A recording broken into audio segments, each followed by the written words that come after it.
Salut Frandroid, c'est Ulrich et Jurodin. Et on là vous tu m'en joues à la jeuxvideo.com. C'est ça. Et on vous présente l'Asus Transformer. On aurait voulu avoir un slider, mais on essaiera d'en trouver plus tard. Donc la Transformer, c'est un écran 10,1 pouces. C'est une tablette. C'est une vraie tablette, regardez, très très fine, avec donc propulsé au Tegra Nvidia 2 comme toutes les tablettes, quasiment toutes les tablettes Android. C'est pas du Honeycomb. Comment? Ça semble pas être du Honeycomb. C'est pas du Honeycomb, c'est du Android 2.3 avec une interface Asus. Je pense que ce qui s'est passé, c'est que Asus a dû beaucoup travailler sur son interface et plutôt voulu se focaliser sur un lancement rapide au lieu de relancer le développement sur Honeycomb. Et surtout pour l'instant, on n'a vu aucun produit Honeycomb customisé, donc on peut s'imaginer qu'ils voulaient rendre accessible leur... Toutes les tablettes sur Honeycomb se ressemblent au niveau du logiciel, et donc là on a vraiment une tablette qui est unique en interface. Interface et design et hardware. Et alors, je montre juste dessous. Donc ça c'est la tablette, et dessous ce qu'il y a de marrant, c'est qu'il y a un dock avec un clavier. C'est pour ça qu'on appelle Transformer. Et du coup ça se transforme en petit netbook. Donc là on a une tablette 10 pouces. Là je sais pas, c'est peut-être du plastique. En tout cas c'est une très belle finition. Très belle finition. Okay. Avec une caméra à l'arrière. Je sais pas si on la voit. Ouais, on la voit. Elle est là, dans la boîte. Avec une petite caméra frontale. Ouais. Des boutons qui montrent bien qu'on est sur Android 2.3. Parce que je me rappelle sur un Nikon on n'a plus besoin de boutons. Et je reviens en arrière. Donc sur le côté, ça va être les enceintes, quelque chose comme ça. Je pense que c'est du PDMI, mais en tout cas c'est un connecteur dock, donc on va avoir tout l'intérêt en dessous. On voit qu'une tablette, après 2 jours et demi de salon, ça fatigue.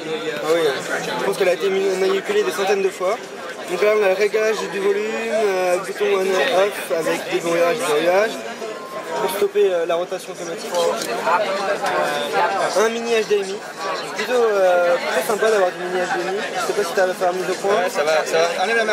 Voilà, c'est bon. Je sais que ça aide. Mini HDMI, jack de 3,5 mm. Donc là ça doit... Alors ce que je comprends pas, c'est le même jack que tout à l'heure. C'est un jack qui fait juste oreillette ou oreillette et son? C'est oreillette et son, comme tous les jacks voilà. 3,5 mm actuellement, enfin sur les appareils qu'on a vus. Pour les smartphones. Après oui, c'est du mini micro carte SD, micro SD. Donc voilà, tout l'intérêt, c'est que en fait... Regarde si tu peux juste te balader rapidement dans le... Oui, je vais le faire. Donc la partie reste active. Donc là on a l'interface de la CR qui a été complètement modifiée autour de tout ce qui est vidéo, tout ce qui est des magazines, etc. Lecture, les galeries avec la photo, la musique et toutes les applications. On va aller dans les applications, on retrouve Kindle, etc. Toutes les applications Android avec l'Android Market, je crois. Donc compatible avec le Market. C'est un point quand même important de la tablette. Donc ils ont vraiment redesigné le launcher. Le lanceur d'application a été complètement refait. Toutes les applications, donc elle est signée Google, c'est quand même un bon point. Qu'est-ce qu'on a d'autre? On n'a aucun jeu, c'est malheureusement, on aurait pu montrer des jeux, mais bon, ça on en a montré plein sur des tablettes. C'est Tegra, on connaît. Et tout l'intérêt c'est que une fois qu'elle est branchée sur le dock, le connecteur là, je lock.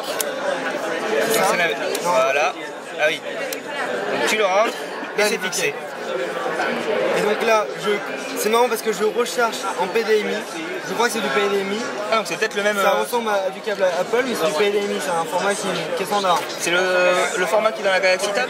Oui, je crois que c'est le format qui est dans la Galaxy Tab.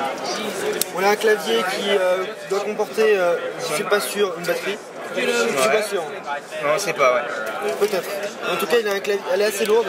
On est au stand en métal. Pour rappel, on est au stand Nvidia, donc on n'a pas forcément toutes les... Donc la finition en métal laqué est classe, vraiment classe. Moi j'aime bien.